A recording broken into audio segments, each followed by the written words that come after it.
राधे राधे बंधुओं, बहुत स्वागत है आपका न्यूज नेशन के डिजिटल प्लेटफॉर्म न्यूज नेशन स्तुति पर। मैं हूं हरि गोपाल शर्मा। बंधुओं, इस वीडियो में हम बात करेंगे आषाढ़ मास की पूर्णिमा के बारे में। क्यों इसकी शास्त्रों में इतनी महिमा बताई गई, साथ ही बताएंगे कि इस दिन किस तरह से हमें पूजा पाठ करना है। और इस साल इस पूर्णिमा तिथि को लेकर के एक संशय बना हुआ है कि ये पूर्णिमा 20 जुलाई को मनाई जाएगी या 21 जुलाई को। इसके बारे में भी चर्चा करेंगे, तो आप हमारे वीडियो में लगातार हमारे साथ बने रहिए।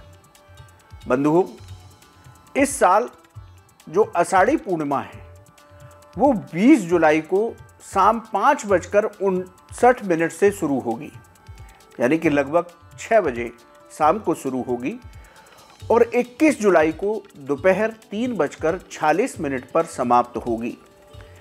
इसलिए 20 जुलाई और 21 जुलाई दोनों दिन ये पर्व मनाया जाएगा। 20 जुलाई को आप स्नान दान कर सकते हैं। चंद्रदेव को जो अर्घ देने हैं वो 20 जुलाई को दिया जाएगा। आषाढ़ी पूर्णिमा के दिन गुरु पूर्णिमा का पावन पर्व मनाया जाता है। इस साल 21 जुलाई को गुरु पूर्णिमा का पावन पर्व मनाना शुभ होगा। बंधुओं, शास्त्रों में आषाढ़ी पूर्णिमा की विशेष महिमा बताई गई, क्योंकि इस पूर्णिमा तिथि को गुरु पूजन का महापर्व गुरु पूर्णिमा मनाया जाता है। इस साल 21 जुलाई को यह पर्व मनाया जाएगा। इस दिन हमें भगवान लक्ष्मी नारायण की, भगवान सत्यनारायण की और अपने अपने सद्गुरुदेव भगवान की उपासना करनी चाहिए, पूजा करनी चाहिए। तो आप विधि विधान के साथ भगवान लक्ष्मी नारायण की पूजा करें।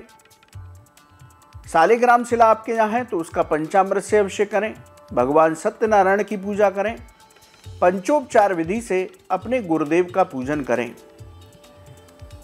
गुरु पूर्णिमा का पर्व भगवान विष्णु के 24 अवतारों में से एक हुए कृष्णद्वैपायन भगवान वेद व्यास, इनके जन्मोत्सव पर्व के रूप में इस पर्व को, इस पूर्णिमा को मनाया जाता है।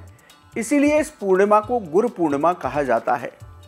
आज सनातन धर्म में हमें 4 वेद, 18 पुराण, जो भी ग्रंथ आज सुलभ हो रहे हैं वो सब भगवान वेद व्यास की देन है। इसलिए हमें उनके प्रति कृतज्ञता व्यक्त करते हुए आषाढ़ी पूर्णिमा के दिन भगवान वेद व्यास का जन्मोत्सव पर्व मनाना चाहिए। वहीं यदि सप्त चिरंजीवी की बात की जाए तो उन 7 चिरंजीवी में से एक भगवान वेद व्यास भी हैं। तो कलयुग में भी उनकी उपासना करने से साधक को भगवत भक्ति प्राप्त होती है। तो आषाढ़ी पूर्णिमा के दिन हम भगवान लक्ष्मी नारायण का पूजन करें, भगवान सत्यनारायण का पूजन करें, शालिग्राम शिला का पूजन करें और अपने सद्गुरुदेव भगवान का पूजन करें। इसके साथ ही भगवान वेद व्यास का पूजन भी हमें अवश्य करना चाहिए, जिससे कि हमें भगवत भक्ति प्राप्त हो।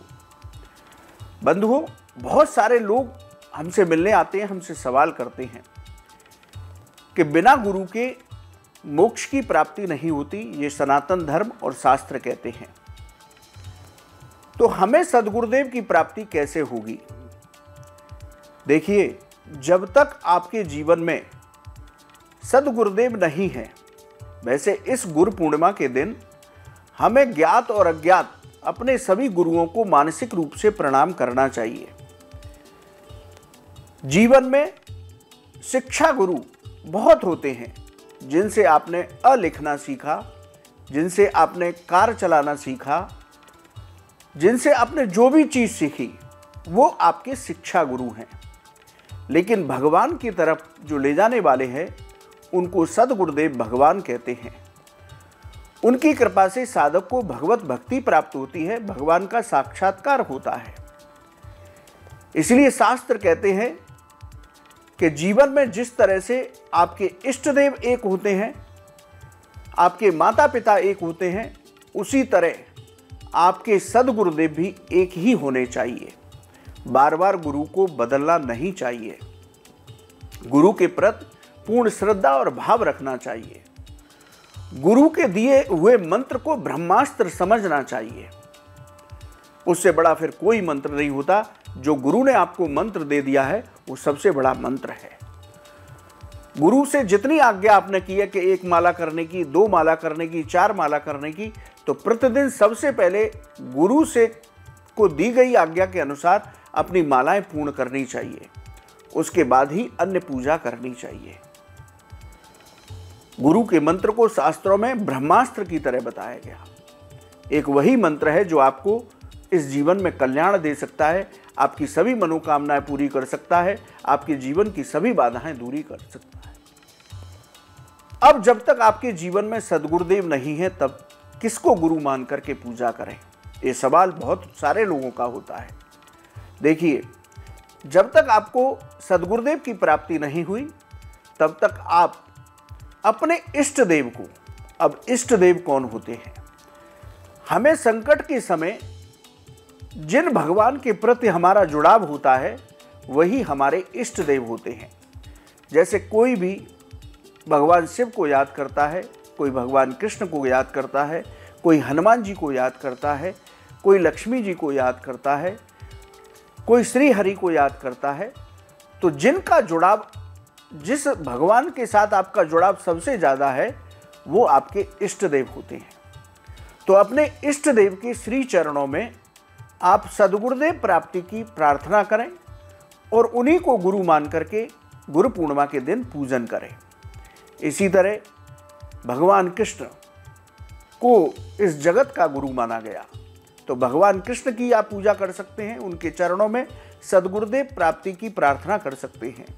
भगवान शिव, देवादिदेव महादेव और हनुमान जी, हनुमान चालीसा में आता है कि गुरु की तरह मेरे ऊपर आप कृपा करें।